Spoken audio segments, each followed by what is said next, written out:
one of the questions asked by many people, including Muslims and non-Muslims, is that if everything is willed by Allah, then where's the free will?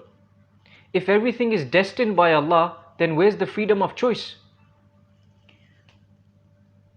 And this question, it bothers not only the non-Muslims, as I said, even the Muslims. Even the Muslims have a misunderstanding and are a bit confused of what is destiny, qadr. See, it's compulsory for every Muslim to believe in qadr, but it's important to understand what is the meaning of qadr. What's the meaning of destiny? For example, say you have a classroom, and in the classroom you have students, and the teacher predicts that this student will fail because he never does his homework. He never comes to class on time. But this student will pass because he's always doing his homework. He's always coming to class on time. He's being a good student. Now, if the student fails, who's to blame? The student or the teacher? If that student fails, who's to blame? You can't blame the teacher for predicting that he's failed. For example, the student can't say that because you predicted I failed, that's why I failed.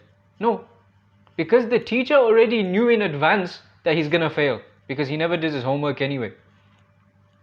So in the same way, Allah knows in advance what we're gonna do. That's why He writes it. For example, if I commit murder tomorrow, right? I go and kill someone. If Allah wrote in my destiny that I'm gonna kill someone, that means Allah's to blame.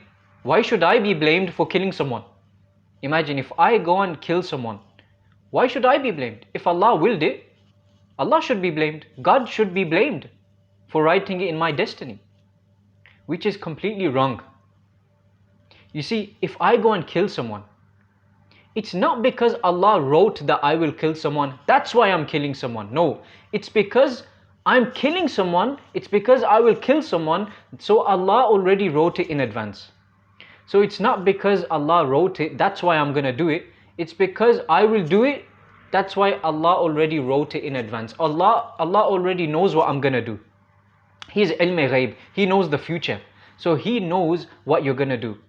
Otherwise, anyone can do any sin and say, oh, it was up to Allah, Allah planned for it, which is completely wrong. Why would Allah plan for you to do something haram? That was your choice. You made the choice. Allah gave you the free will. You see, Allah told you what's right and wrong. He told you what to do and what not to do. Now it's Allah gave you the choice. Allah gave you the free will. You do whatever you want. Either you follow it, either you don't follow it.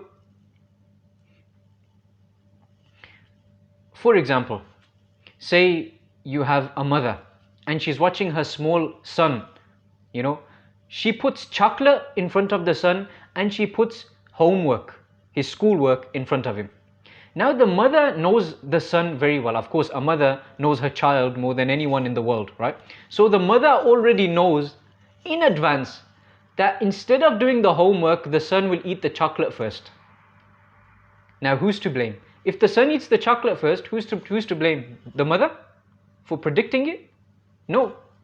The son can't blame his mom for him eating the chocolate because she predicted it. No.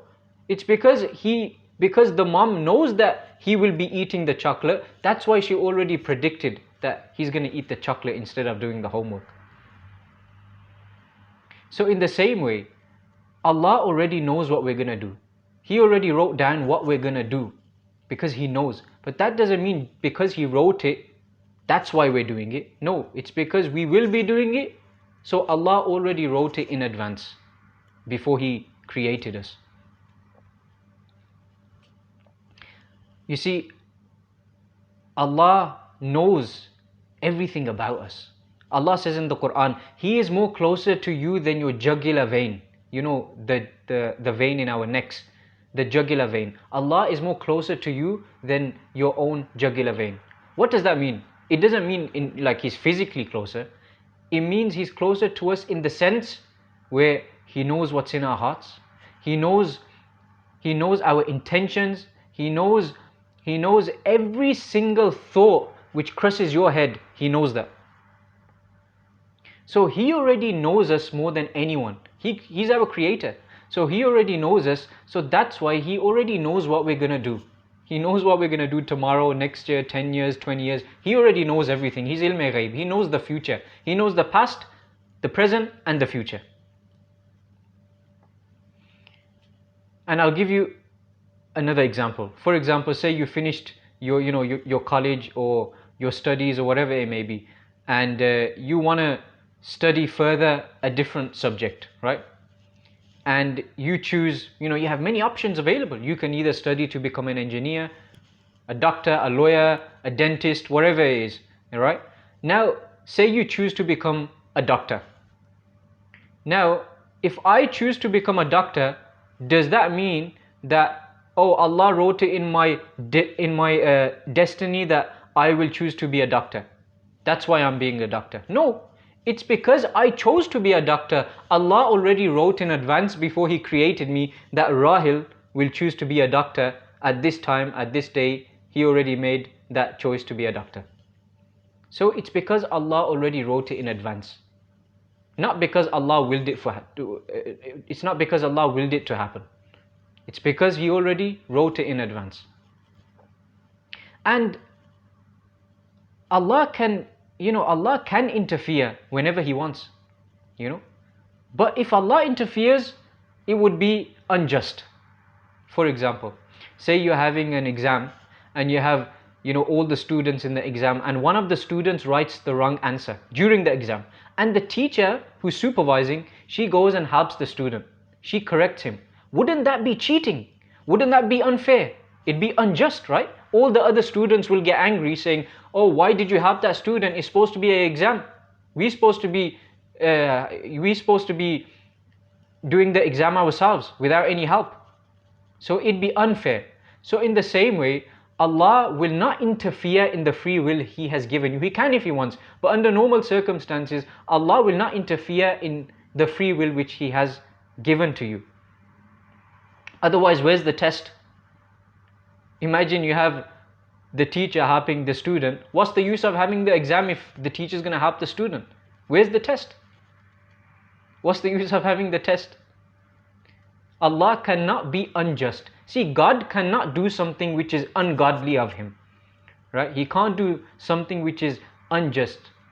So Allah will always be just. He will always do justice, because Allah says in the Quran that even the non-Muslims, even the disbelievers will never object to the justice of Allah. So Allah will not be unjust.